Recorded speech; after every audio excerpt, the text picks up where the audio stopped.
Imagine stepping into a place where the walls seem alive, where shadows breathe, and where every creak feels like a warning.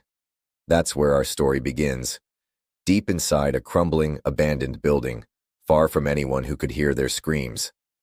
It was supposed to be a quick adventure, just Amy and Ben, two friends looking for a thrill.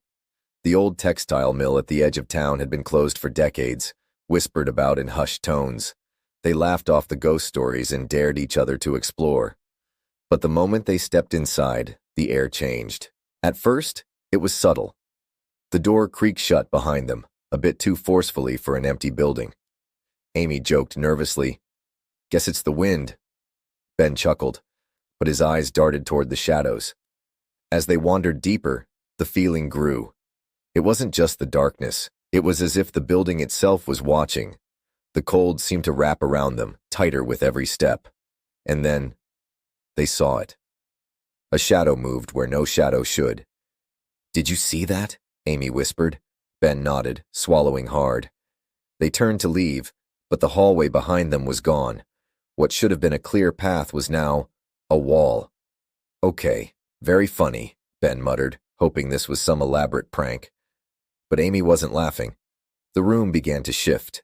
The walls seemed to stretch and bend, and the door they'd entered through was no longer there. Panic set in. Their phones had no signal. The flashlight beams flickered, and the whispers began. Soft at first, then louder, insistent. "Stay," the voices seemed to say. But Amy wasn't one to back down. "There's always a way out," she said, gripping Ben's arm. They retraced their steps, or tried to. Every hallway led back to the same room. The shadows grew darker, almost reaching for them. Ben's panic turned to anger. He yelled into the darkness, "What do you want from us?" And then, silence. For the first time, silence. Amy noticed it first, a faint symbol etched into the floor, glowing faintly. It's a puzzle, she realized. They moved quickly, piecing together fragments of broken glass and aligning them with the symbol. The whispers returned, louder, angrier, but the symbol began to glow brighter. Just as the shadows lunged for them, the wall in front of them cracked open, revealing an exit. They didn't wait.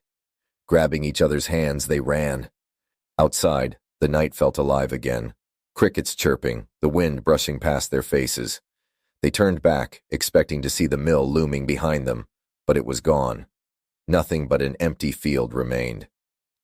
Amy and Ben never spoke of it again. But if you ever find yourself near the edge of town and hear faint whispers carried by the wind, run. Because the mill might be waiting for someone new.